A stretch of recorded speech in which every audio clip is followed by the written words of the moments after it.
All right. So this is kind of a preliminary video before you watch the video that I've posted here. And I just want to apologize for, there's a couple times when the microphone stopped working and I lost audio, but it's only a couple spots. So if you could just bear through it and watch the video completely, I would appreciate it. It's some interesting information and just working on an old tractor, some of the things that you'll face and deal with. So I hope you enjoy the video, and thank you for watching it, and make sure you like and subscribe so you can see some more frustrating times working on the old John Deere. Good day, this is Zach with DadBod Tractor Services. Today we're going to do some work on the bush hog, some maintenance stuff from the last job I did. And then also I've got it looks like a fuel leak on the injection pump on the tractor here. I walked out here, and with this old tractor, you can look underneath it and see kind of if anything hydraulic fluid or diesel's leaking. I walked out and I saw a wet spot on the ground where it looks like it's leaking some diesel. I've had a lot of spots and places that were leaking on the pump, on the injection pump, and also the actual injector, which I was able to fix the injector leak and I tightened some bolts. But on the pump itself, it looks like there might be another leak. We're going to try to find that and fix that too. Went out and quoted a couple jobs today. One is going to be kind of a smaller job, and I'm going to be doing that next Saturday. We'll have some video up for that. But I got to get all this stuff ready for next week's job. So hope y'all enjoy. All right, before we get working, I'm going to do a shout out to our sponsor, DadBod Life Shop. They have a website, dadbodlifeshop.com. And then also you can find us on our TikTok shop, which is DadBod Life Shop. This is one of our shirts we're going to be coming out with right here. DadBod Life, about football and recliner time. If you're interested in a shirt like this, as well as many others that we have, you can go to our website, dadbodlifeshop.com, or our TikTok shop, DadBod Life Shop. Check us out. All right, so we're going to try to figure out where this diesel fuel leak is. What we got to do first is we want to get full access to the motor. In order to do that on this old 1971 John Deere 920, you got to take the fuel cap off and the radiator cap, which will sit down over here. You've actually got to lift this thing like this.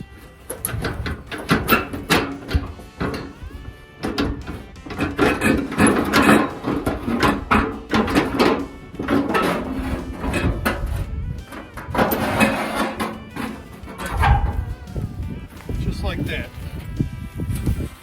We'll sit that down. Now we've got full access to the motor. We're going to crank it up. We're going to see if we can find that leak.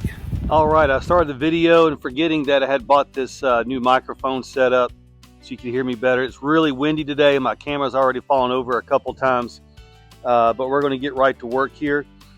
This is going to be a cold start. I've not cranked up this tractor in a week, or actually over a week. So we're going to see how it does. Watch this. Just like that, it cranks up. This tractor is absolutely amazing. So what we're going to do is I'm going to get the camera and we're going to see if we can figure out where we can see a leak.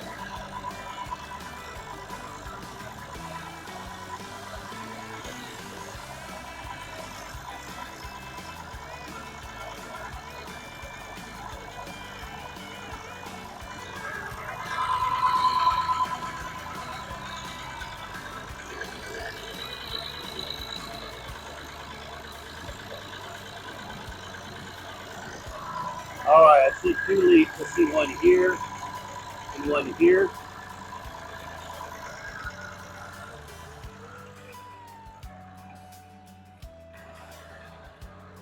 All right, we saw a couple leaks there. Those are, I've fixed one of those before, fixed it before. It's just a matter of tightening those little nuts down, which we'll do in just a moment. And we'll see if that fixes that problem. To turn it off, you actually pull the choke. And that's how you turn off the tractor, by pulling the choke. Those are like a couple of very easy fixes on this thing. The thing about this tractor is it doesn't take a whole lot of mechanical sense to be able to work on this thing and fix this thing. So it is a pretty significant diesel leak. If diesel leaking, money is leaking, so we need to fix that today, and we'll do that. Next, we're going to look at the bush hog here, and I'm going to bring the camera over there so you can see. I'm going to bring the camera over here so you can kind of see what I'm looking at, what I've got to do. The last time I used it, I heard some of a whining noise coming from it, almost like it was a bad pulley. Of course, there is no pulley on the bush hog. That kind of gives you the idea of the sound kind of I was hearing. So we're going to check the oil level in the gearbox. And then that rear tire has got a bunch of weeds and debris wound up in it that we got to cut loose and free that tire up. All right, I just wanted to show you this rear tire. This last job I had, which you can see some video of it on my YouTube page. It was a lot of bamboo and really thick weeds, and unfortunately got all bound up in my tire, which is obviously not an issue to fix. Pretty easy. And then we're going to come over here. This gearbox, I checked it not too long ago and had a really good amount of oil, and the oil looked really good. So we're just going to check it again one more time, and then we'll crank the tractor up and look underneath to make sure everything is good underneath the box before we are ready to do the job next week.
Well, we had a wrench that fit it perfectly right there, the one size that fits all. So we're going to see if we can get that to turn.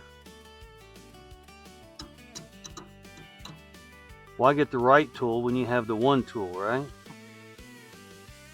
There we go. Yep. Guess if it works, it's the right tool.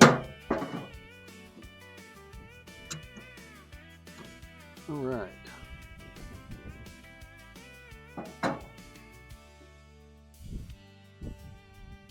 You only want it half full. Not half empty, half full. We like to keep a good attitude around here, even if you strip bolts. Where's that drill bit at? Right over here.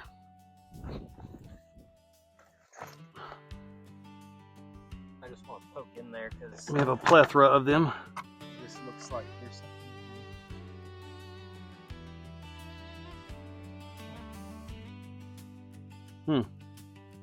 Oh, it's full paint.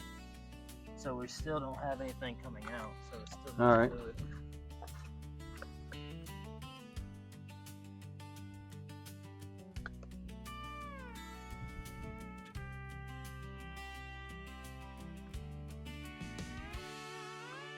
Well, yeah, it was empty.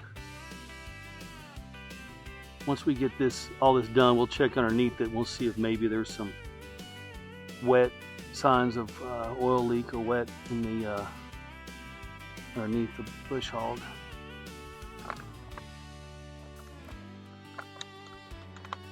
Wow, it's taking all of this. Whoops, there we go. Just like I said, you want to make sure it goes to that line, or at least I heard someone say. All right, so we're going to tighten that back up. All right. The reason why you don't want to fill it all the way up is because this is spinning. Wrench. I don't need a paper towel. There has to be some air in there for, I guess it builds pressure up inside there. Oh, okay, it needs room. Boy, this one size fits all tool is amazing. Okay, that's good. Oh yeah, I forgot you need to tighten that.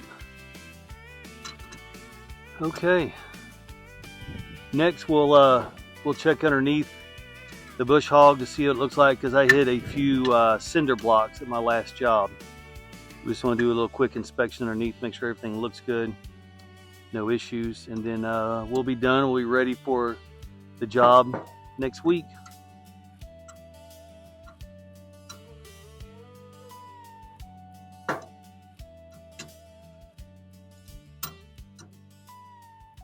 Don't forget to check out our DadBod merchandise website, dadbodlifeshop.com, and our TikTok shop, DadBod Life Shop.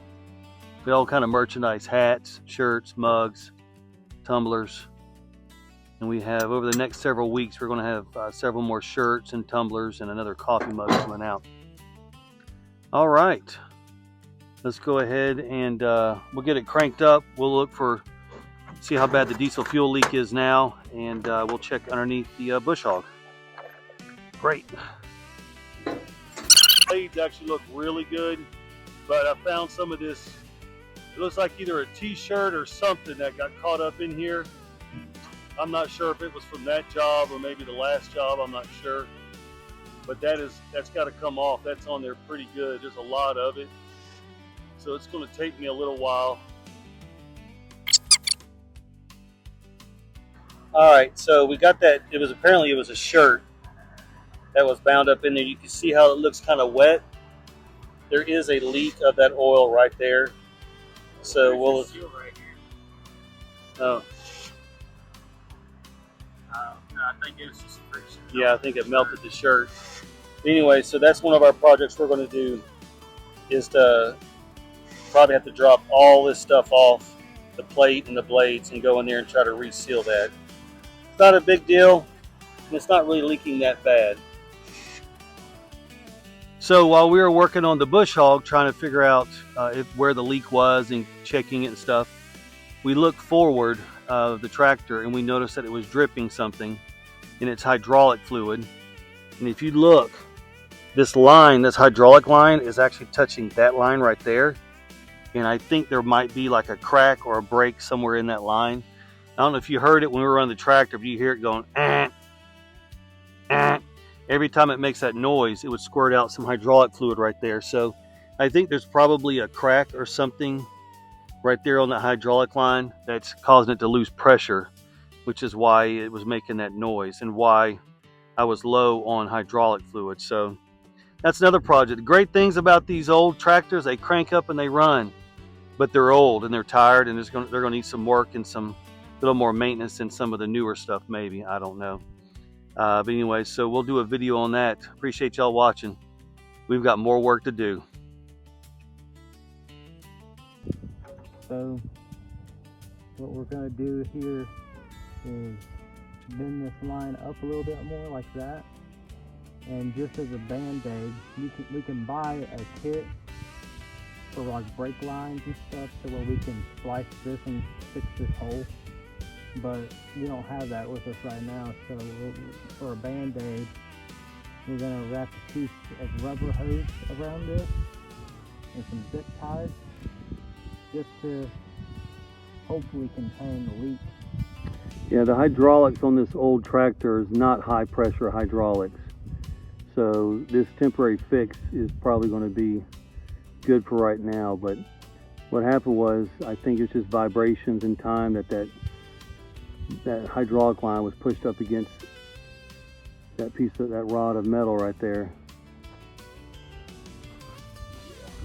And so that's what we're going to do next, is put some line on it and then some zip ties.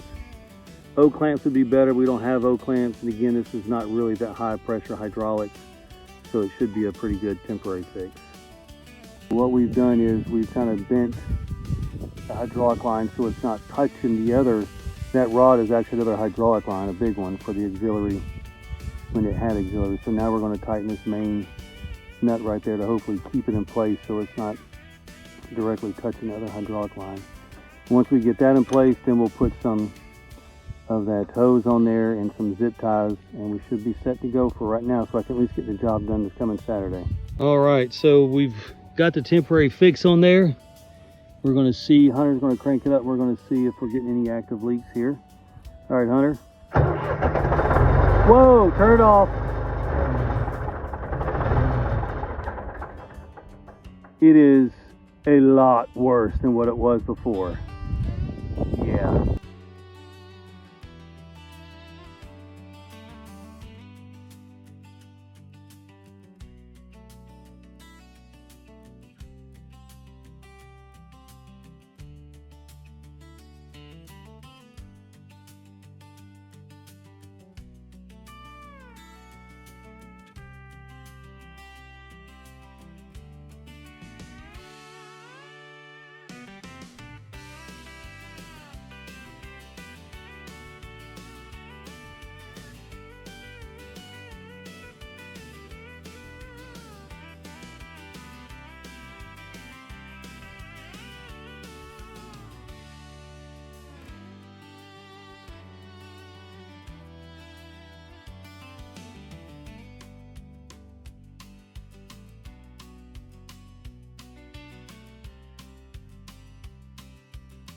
Hey everybody, so you saw what had happened to the fuel pump, how I basically just ripped that screw in half on the fuel pump. So I called my son-in-law Hunter, and we're at the local hardware store. They have one of everything you could ever imagine, and he's going to show you the process of trying to find an obscure bolt like this. So we fished the old threads out, and the first thing you have to do whenever you are trying to find a new bolt is you have to figure out what size and what thread it is. So they usually have these little things that you can screw it into, or even if you have a nut, you can screw it onto the stud.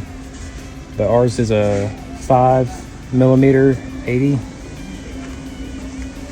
and they seem to be the same size. What you can do to tell is you can hold your threads together and you can look between them, and if you see a gap, which you don't, then that means that it's the same thread. But if you take one that's not the right size and you try to hold the threads together, you could see, especially in the light, there's a gap. They're not sitting inside each other. All right, so we found the bolt, right? Yep, we just gotta bag it and tag it. What about that crush washer? You want to see? Do you think we can reuse the old one? I'm not sure we can reuse the old one. No, we'll probably have to get a new one. All right. Well, that's the next thing, is find the crush washer. Yep. If y'all don't have a great son-in-law, I suggest you get one. They're amazing.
there's a part in the video where you can see where the hydraulic line was leaking pretty bad. And then later in the video, you see a short little clip where it's not leaking. And I didn't explain what had happened through the whole process. So I had gone to John Deere to get a replacement hydraulic line for it. And we had a hard time trying to find it. So I bought a part. It was, I don't know, about 80 bucks. And when it showed up, I told the guy that I didn't think it was the right part. It didn't look like it was going to make all the right turns. It was going to be long enough. So I brought it home and instantly knew right away that it was not the right one. So went back to John Deere a couple days later, and we could not find the hydraulic line at all in the schematics. So I didn't know what I was going to do, and a friend of mine had told me about a shop in Pensacola called Pensacola Gasket, I think it's called. And I went there and brought the old line with me, and there was this guy there. It was amazing to watch him bend this copper tube, the way that he did. And so it was such precision just with his hands and his tools. So where you see that it is not leaking is an actual new copper line that I had custom made for the John Deere. And so a shout out to them. Their price was amazing. It was a fraction of what I paid for the line through John Deere. And this one was custom, and it's doing a terrific job. So I'll show you a video clip of what the new line looks like. So you can see where it comes in here and then goes straight down. And right there, you can see where it's not touching the other line now. There's plenty of clearance. But they did such a great job in making that line for me. That's where I'll be going from now on to get any hydraulic lines or anything like that that I need for the tractor. Thank you, Pensacola Gasket.